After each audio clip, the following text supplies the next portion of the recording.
Jeremy Secomb, welcome to Cultural Attaché. Hello, how are you doing? Good, thank you. Welcome to Los Angeles for Stephen Sondheim's Old Friends.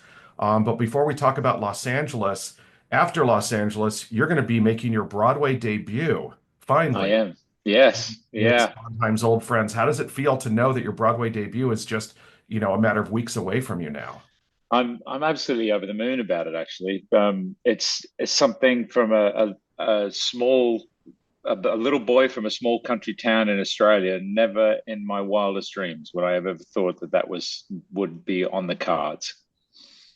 Why not? Why not dream big? Well, obviously, I've dreamed big because here I am. But yeah, I came from a very sort of working class family. My father was a policeman in a small country town in Australia. Um, I didn't even know musicals were a thing. I didn't know that you could make a living out of them. It wasn't didn't even know that you get paid to do it. So, and I was 22 before I saw my first professional musical. So, I came into this industry a little later than most people. So, But what was that moment that made you think, oh, yes, I can do this and I want to do this? Was it seeing that? um, it was seeing that show actually. Yeah, it was a production of Joseph, which was the Palladium production. It was in Australia. Um, and I happened to be in Sydney. I was 22 years old. I was working in a bank.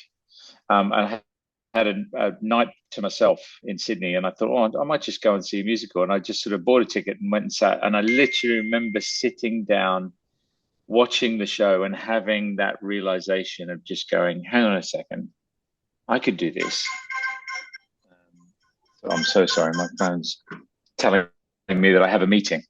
Um, That's what happens when you show up early. yeah. Um, yeah, so it was just one of those things where I just saw it happening in front of me, and I thought, I can do that. That's something that I can do. Now we've talked about Sondheim's Old Friends being your Broadway debut, but it is not your New York debut, No, uh, it's not. because you were in the Barrow Street Theater production of Sweeney Todd in Yes, 2016. that's right. Um, am I, I'm wondering, you have a lot in common with the man who I believe had this track in the gala. Because if I'm correct, you're taking on what Michael Ball did at the gala. You're doing the Sweeney Todd series That's in the right. first act and the other songs. Um, how much did that experience in Sweeney Todd and any other Sweeney Todds influence your own appreciation of what Sondheim does? Sweeney Todd wasn't my sort of initial introduction into Sondheim's material. Um, but it certainly was once I had seen and become aware of the show, it was certainly one of those things where I thought, oh my Lord, I'd love to play a role like that. That would be an incredible thing.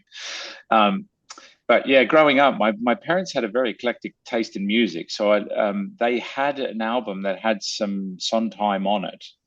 Um, and remember my father saying to me that he preferred to listen to other composers' music simply because you could have it on in the background. You didn't have to engage in it. And he said, with Stephen Sondheim's work, you have to sit down and engage with the lyrics and the story. And it was something that I remember very vividly as a child. So it was something whenever it came on the record player or anything like that, I would sort of really listen to the lyrics and things like that. So when I sort of went into the industry, it was always something that I was like, I really want to do some time in my career at some point.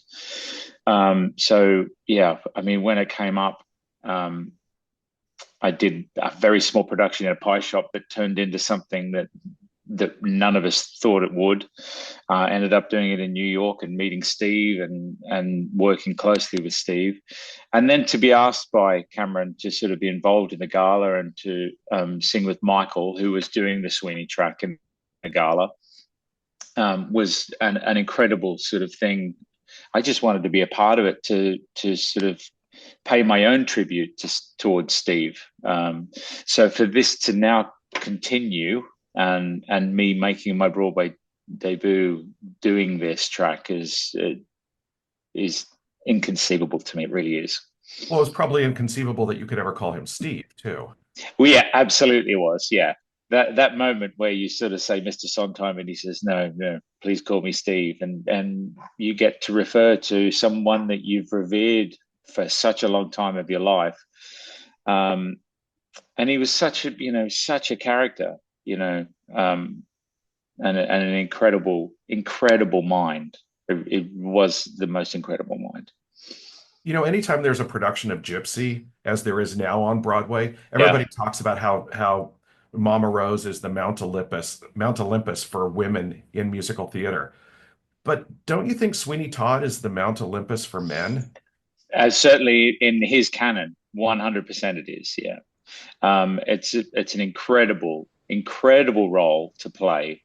It's very demanding vocally and physically. I mean, especially the production that we did, because I was jumping on tables and threatening people and all that sort of stuff. So because I had access to the audience. So, but it was an extraordinary thing to do, 8 shows a week, and something that I'll treasure forever. So if Sweeney Todd isn't the Mount Olympus of male roles in musical theater, what is?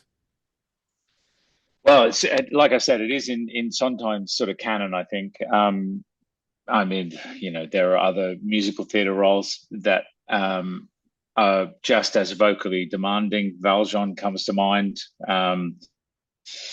You know, roles like that don't come along very often. So when they do, and you get bestowed to be able to do them, you sort of grab them by the ankles and hold on. Well, what you mentioned that you worked closely with Steve on the Barrow Street Theater production. Um, what do you remember most about your interactions with Steve, and what, if any, advice he gave you about this gargantuan musical that has become legendary?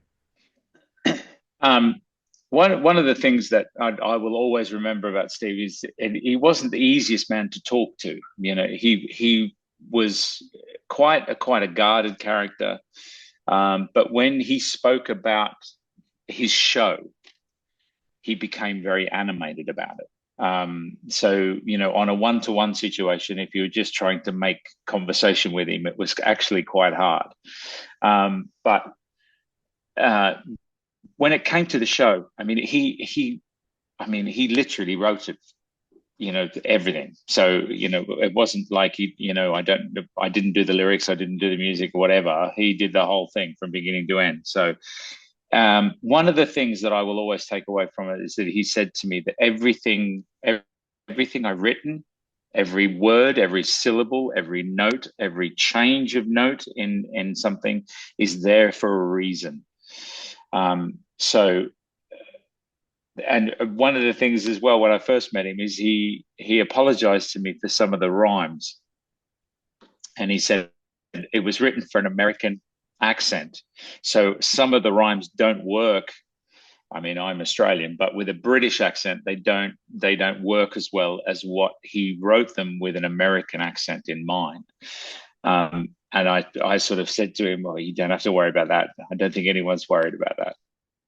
And I'm But not he was. Yeah, and I'm not sure if I remember exactly what rhyme it is, but there is a rhyme in A Little Priest that actually makes more sense in a British accent than it does in an American accent. Yeah, and he also apologized for the lyrics about running, the politician running, because politicians don't run in Britain; they stand. Of course. Yeah. Of course. Well, you said he mentioned how sort of sacrosanct everything he wrote was, but he's also quoted as having said, all the best performers bring to the role something more, something different than what the author put on paper. Yeah. That's what makes theater live. That's what it persists. So there is still within that, I assume, some freedom for you to be Oh able. yeah. Yeah, 100% it is. And the thing is with Steve as well, he was more than willing to allow his work to be updated, and changed and all that sort of stuff. But when we were doing Sweeney, I mean, one of the things that comes to mind was the first time he saw our production was in the pie shop in Tooting, um, and we finished the first act, and the director came and got Steve and went across the road to the barber shop to have a drink and all that sort of stuff. The first thing Steve said to him was, "Priest's too quick." Literally the first words out of his mouth. Um, so he had these definite things in mind, but he was more than happy for people to bring their own thing to it. One of the things he said to me was very kindly. He said, I read that you're Australian. And I said, yes, I've lived in the UK for quite a few years. And he said, what's brilliant about that is that because he comes from Australia, he was sent to Australia for 15 years. And he said, so the fact that you might have a little bit of an Australian accent, brings a whole other level to it. Would you like a good little Priest story? Oh, yes, please. I saw Angela Lansbury's last performance as Mrs. Lovett because the tour ended in Los Angeles. Right. And George Hearn on the tour was playing Sweeney. And I guess I don't know if this happens on every show, but in this particular production, because it was the last show of the US tour, somebody on the crew had put flour rather, into the dough that Mrs. Lovett hits with the rolling pin. And flour went all over her and George Hearn, and the orchestra had to vamp for like a minute and a half or 2 minutes while they just broke character and laughed. And I think I finally got to ask Angela Lansbury if she ever figured out who did that. She goes, no, but she goes, that is one of the most memorable things I've ever had happen in a theater. Yeah. Let me tell you a little Priest story as well. So we were doing the show in New York. Siobhan McCarthy, who was playing Mrs. Lovett in the production, who was extraordinary in the role. I just thought she was incredible. She died in the middle of Priest. So I was sort of standing. She was behind the counter, and I was in front of the counter, and we're sort of, and I was looking at her, and that moment you see in someone's eyes, and I thought, oh, she doesn't know what's next. And Steve was in the audience, and she sort of, and it was one of the stops in the song as well. So the band had stopped, everything had stopped, and we were just waiting for her to sort of do her next thing. And I was looking at her, and she sort of went, like that. And she ran over to the piano and was flicking the music of the keyboard player, of the piano player. And the piano player was going, Matt, his name was, and he was going, no, no, no, no. Like, and he was taking it back to where they were and all the rest of it. And she was getting so flustered. And she turned to Steve, who was in the audience. He just went, any help? And he roared with laughter, like absolutely roared. Well, if you're gonna, it's better to have that moment, in that song than to be halfway through Epiphany. Yeah, or Pretty Women or something like that. Yes. Yeah. Yeah. Well, yeah. Yeah, who knows? So is Old Friends following the format of the gala, or are there changes in what this show is? There's a few changes from the gala, but it's pretty much the same show as what we did of the run that we did in London. There are a couple of little surprises in there that I won't divulge. But 98% of the show is similar to what we did in London in the run. So it's pretty similar. Well, then that leads me to ask you, because if you follow Michael Ball's track from the gala, he sang two songs that were performed by women originally. Yeah, so in the run that we did in London, that didn't happen. That's so disappointing, because I love the idea of hearing you sing "Loving You," which is a song I happen to really love. Right. Well, I cover that song. So that's sung by Leia in the show, but I'm one of the understudies. We've got this weird system in this show because we all understudy one another. So we understudy songs as such rather than full tracks, which is what usually happens in a musical. So there is a possibility you might go on and sing that song one day. There is a possibility, yes. Would that also potentially give you the opportunity of doing "Could I Leave You"? No, I don't cover that song. Oh, No, but that is sung by Gavin Lee, so that is a male switch into that song still, which I love making those kind of changes so that we get to hear them from a fresh perspective. with a different look at it. Yeah. Well, how important is it that this show offer a fresh perspective on these most of these songs, which we have all taken in so fondly over the years? Well, what's amazing about doing a show like Old Friends is that, and Cameron and Matthew have been very, very sort of open with us about it, is that we're not doing the show. You know, each version of the song that we're doing is is a review of that particular song.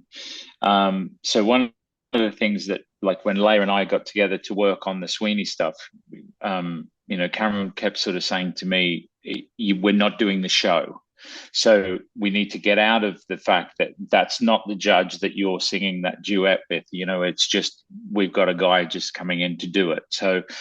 Um, so all the versions of the songs that we're doing come from a different angle than the show would usually come at it from. Um, so it's brilliant. This show is an incredible introduction for people that don't know a lot about Stephen Sondheim. Probably know some of the songs that we're singing, but don't know what they're from and the story behind them and all that sort of stuff. So this sort of gives them an insight into all the songs that we do, and we do 41 songs in the show. So for someone who doesn't know Sondheim, it's a fantastic introduction. But for people who do know Sondheim, it's a brilliant nostalgia thing to sort of come and hear a brilliant orchestra play these incredible tunes and have such an incredible cast perform his work. Now, it's interesting that Cameron gives you that instruction, that direction, because Sondheim writes so specifically for character within the Yeah. construct of any show that I think it was Barbara Streisand who asked him to write a second bridge for Send in the Clowns because out of the context of A Little Night Music, the last verse doesn't make sense. Right. So, how do you split that difference when these are so intricately constructed to reveal character so that you're not necessarily being the character, but you're performing the songs believably so that we know what the character is? Well, we are bringing character to all of them. So, there is the character there, but we're not sort of It's not displaying just, you're them. not just singing it. No, we're not just. It's not just like stand at a microphone and sing these songs. We are performing and telling the story of each of these songs, but we're not telling them in the story of the show. So we have to create a little microcosm of, okay, we're going to do Into the Woods, a few numbers from Into the Woods now, but you're, as the audience, we're not giving you the whole story here. So we need to create our own little story with the characters that we have to show you, to give you the taste of that particular show, Um, if that makes sense. it does. It does. Since you brought up Into the Woods, of course, if there's a Sondheim expert, with a Broadway career, it's Bernadette Peters, who of course is appearing 100%. in this show, who has done, I think, five of Sondheim shows. Yeah, that might be right. Yeah. Yeah, because she did Gypsy, which I She saw her did Gypsy, Into the Woods, Into the Woods, Sunday in the Sunday Park. in the Park. Well, I guess if we do a chair and a bed that was at Lincoln Center, which was a more minor piece that was worked on, Yeah. that would count as well. And I'm sure there's one that I'm missing, but she's clearly the expert in in Yes. in in the company. Have you all had conversations, about her own experiences with these shows with Steve? Yeah. Well, in the run in London, because we're still sort of in previews and things at the moment. So we're sort of rehearsing and teching and all that sort of stuff during the day. So we're not having a lot of downtime. Um, but yeah, in the run in London, we sort of heard a few stories about Steve from Bernadette, but I think that it's also a very personal thing for her as well because he was such an amazing um, friend to Bernadette. Um, so I suppose it's a little raw for her still. but there are some cracking stories that she comes out with. Just one-liners that Steve has said to her over the years in rehearsals and things like that. We were also very lucky to have Mandy Patinkin come and see the show when we're in London. And he came up and met the cast after the show, and he had some brilliant things to say about Steve and stories to tell as well. So yeah, I mean, to have people like Bernadette in our show, she's sort of like the matriarch really of what we're presenting. I don't know whether she'd like to be referred to as that, but yeah, I mean, she is the muse, wasn't she really? Right. And the show that I forgot was the revival of A Little Night Music that she did, Oh, of course it was. Yeah, you know. yeah, Um, well, I think, one has to acknowledge when you get to a certain age, you are going to be the elder statesperson. And yes, Bernadette Peters is that for this show. yes, definitely, definitely. And what a lot of people don't know is that Leah Salonga will, after this run is over in New York, is going to be doing Into the Woods in Manila. That's right. And she's also been Mrs. Lovett. Yes, yeah, So she has her own experience with Sondheim.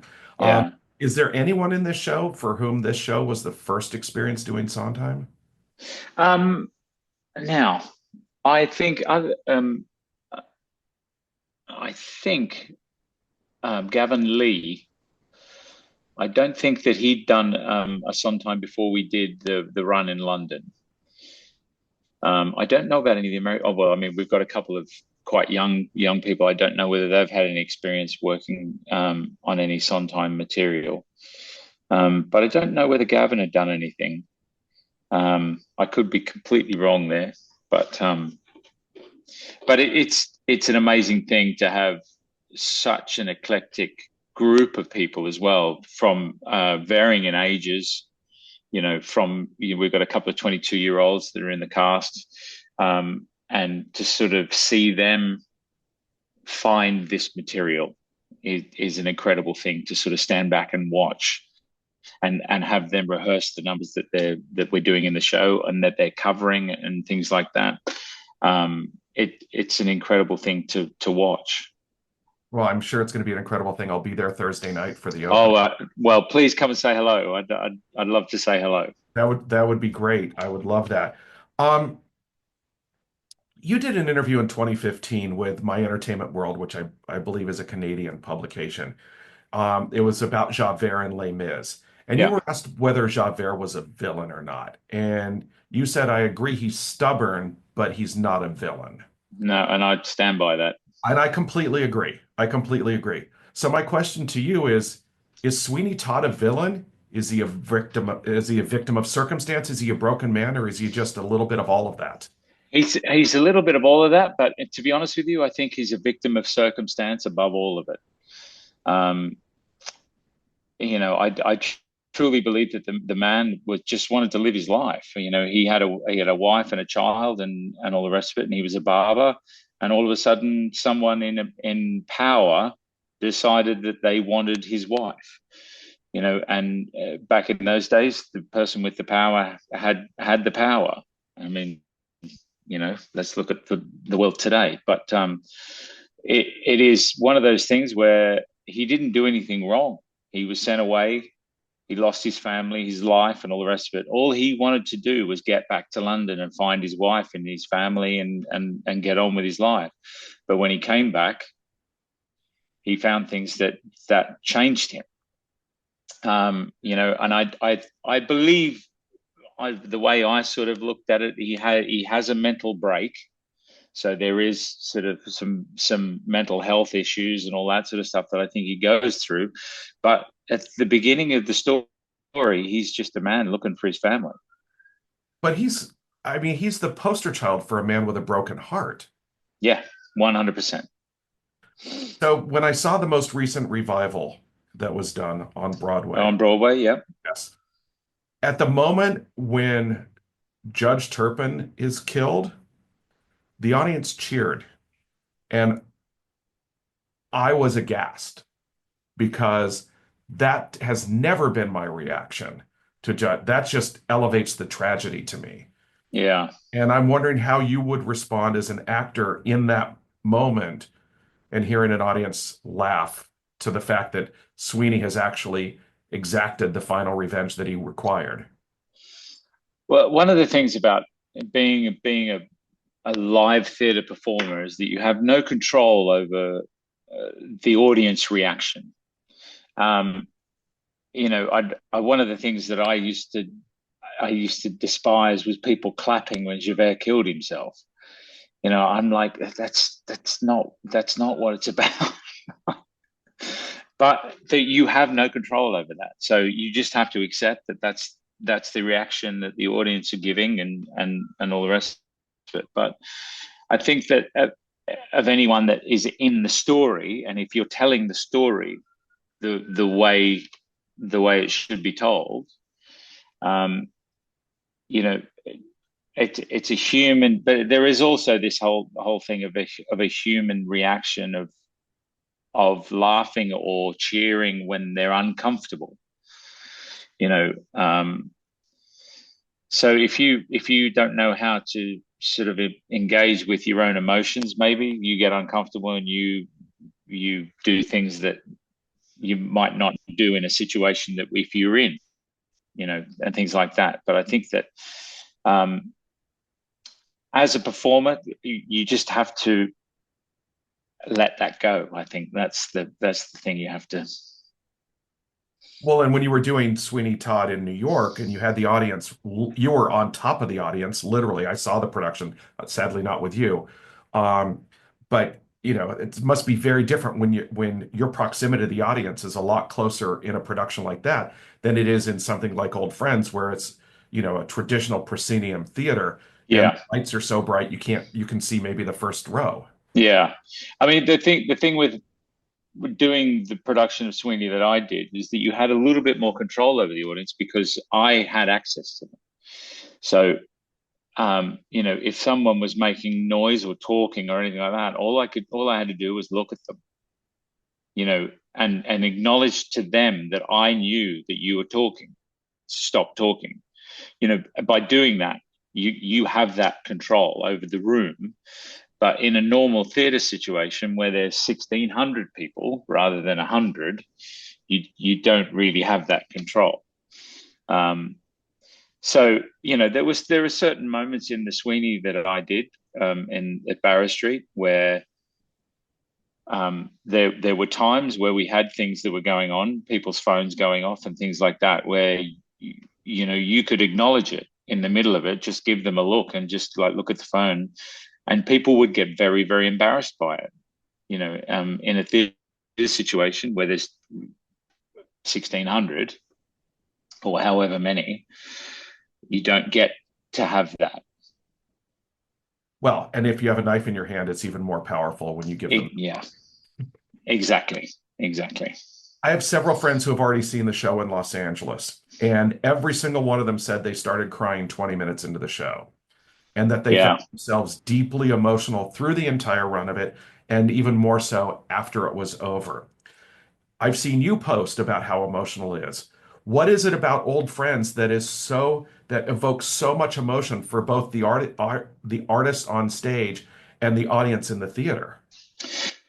I think for me personally, because I love Steve and loved his work and all that sort of stuff. So it's a very personal sort of tribute for me to be involved in this show.